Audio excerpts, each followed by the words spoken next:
សូមជម្រាបសួរថ្ងៃនេះខ្ញុំចង់ចែករំលែកថាហេតុអ្វីបានជាយើងត្រូវជឿលើព្រះយេស៊ូវគ្រីស្ទគោលបំណងគឺដើម្បីយល់ពីអត្តសញ្ញាណបេសកកម្មនិង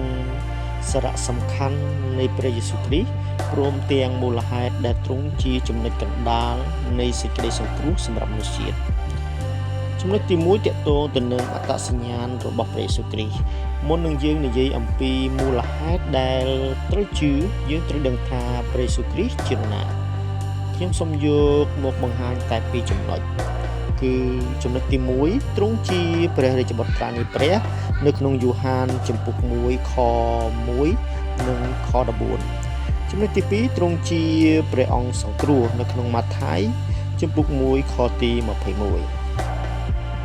2បញ្ហារបស់យើងគឺជាអំពើបាបដើម្បីយល់ពីមូលហេតុដែលយើងត្រូវការព្រះយេស៊ូវយើងត្រូវយល់ពីស្ថានភាពរបស់យើងចំណុចទី1មនុស្សទាំងអស់សុទ្ធតែប្រព្រឹត្តបាបឬមានបាបមិនមែនគ្រាន់តែជាអំពើអាក្រក់ប៉ុណ្ណោះទេប៉ុន្តែជាការបះបោរនិងការបែកចេញពីព្រះគឺការខ្វះមណ្ឌលសេរីល្អនៃព្រះដែលមាននៅក្នុងរ៉ូមចំពោះ3ខទី23ចំណុចទី2គឺផលវិបាកនៃបាបគឺសេចក្តីស្លាប់ទាំងសេចក្តីស្លាប់ខាងរូបកាយនិងខាងវិញ្ញាណគឺការដាច់ចេញពីព្រះជារៀងរហូតដែលមាននិយាយនៅក្នុងរ៉ូមចំពោះ6ខទី23ចំណុចទី3គឺមនុស្សមិនអាចជួយខ្លួនឯងបានគ្មានអំពើល្អឬការធ្វើបុណ្យឬការប្រព្រឹត្តច្បាប់សាសនាណាអាចលុបបំបាត់បាបបានឡើយដែលមាននិយាយនៅក្នុងអេសាយចំពោះទី64ខទី6ទី3ដំណោះស្រាយរបស់ព្រះគឺព្រះយេស៊ូវគ្រីស្ទដោយសារតែព្រះទ្រង់ស្រឡាញ់មនុស្សលោកទ្រង់បានរៀបចំផែនការសង្គ្រោះតាមរយៈព្រះយេស៊ូវគ្រីស្ទចំណុចទី1គឺការយាងមកជាមនុស្សព្រះយេស៊ូវបានយាងមកក្នុងលោកីយ៍នេះដើម្បីធ្វើជាគំរូដ៏ល្អឥតខ្ចោះនិងដើម្បីបង្រៀនអំពីនគរនៃព្រះចំណុចទី2ការសគត់ជំនួសទ្រង់បានសគត់លើជាឆ្កាងដើម្បីទទួលទោសនៃបាបរបស់យើងជំនួសយើងនេះជាសកម្មភាពនៃសេចក្តីស្រឡាញ់ដ៏ឧត្តមឧត្តមដែលមាននិយាយនៅក្នុងយូហានចំពុក3ខទី16និងរ៉ូមចំពុក5ខទី8ចំណែកចំណុចទី3និយាយតាក់ទងនឹងការរស់ឡើងវិញទ្រង់បានរស់ឡើងវិញនៅថ្ងៃទី3ដោយបង្ហាញថាទ្រង់មានអំណាចលើសេចក្តីស្លាប់និង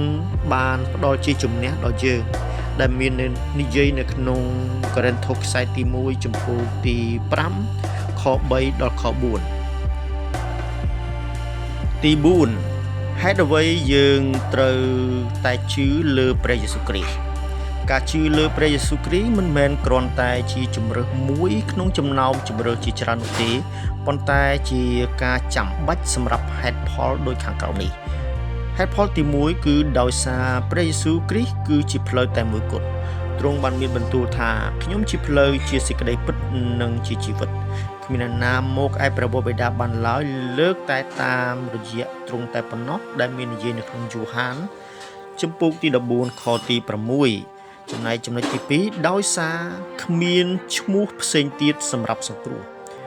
ព្រះគម្ពីរចែងថាគ្មានសេចក្តីសង្គ្រោះដោយសារអ្នកណាផ្សេងទៀតឬក៏គ្មានឈ្មោះណាផ្សេងក្រៅពីព្រះនាមព្រះយេស៊ូវគ្រីស្ទទេដែលមាននិយាយនៅក្នុងកិច្ចការចំពោះទី4ខទី12ចំណែកទី3គឺដោយសារមានសេចក្តីស្លាប់និងការជំនុំជម្រះបន្ទាប់ពីសេចក្តីស្លាប់មនុស្សគ្រប់រូបត្រូវជួបនឹងការវិនិច្ឆ័យជំនឿលើព្រះយេស៊ូវគ្រីស្ទគឺជាវិធីតែមួយគត់ដើម្បីរួចពីការជំនុំជម្រះនោះដែលមាននិយាយនៅក្នុងហេព្រើរចំពោះទី9ខទី27ទី5តើការជឿមានន័យយ៉ាងណា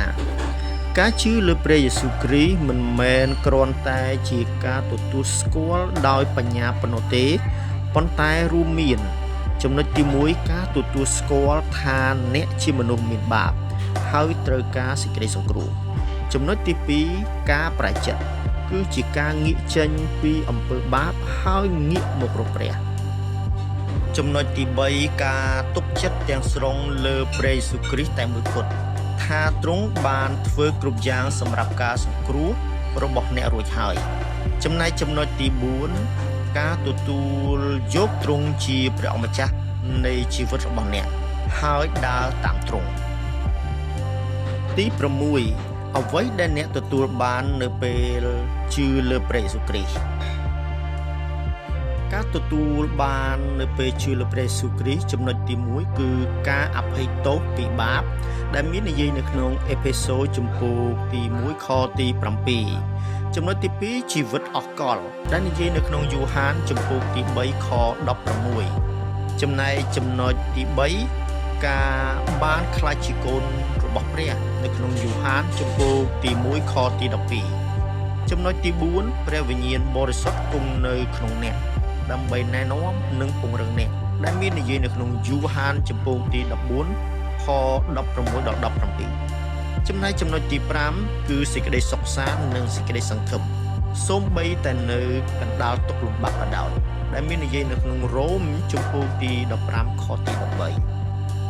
ដូច្នេះការជឿលើព្រះយេស៊ូវគ្រីស្ទគឺជាការសម្រេចចិត្តដ៏សំខាន់បំផុតនៅក្នុងជីវិត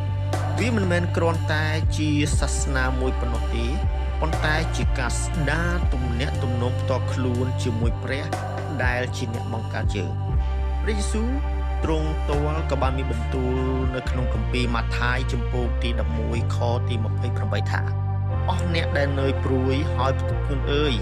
ចូលមកឯខ្ញុំនឹងឲ្យអ្នករាល់គ្នាឈប់សម្រាកសូមអរគុណច្រើនដែលបានទស្សនាវីដេអូមួយនេះសូមព្រះប្រទានពរ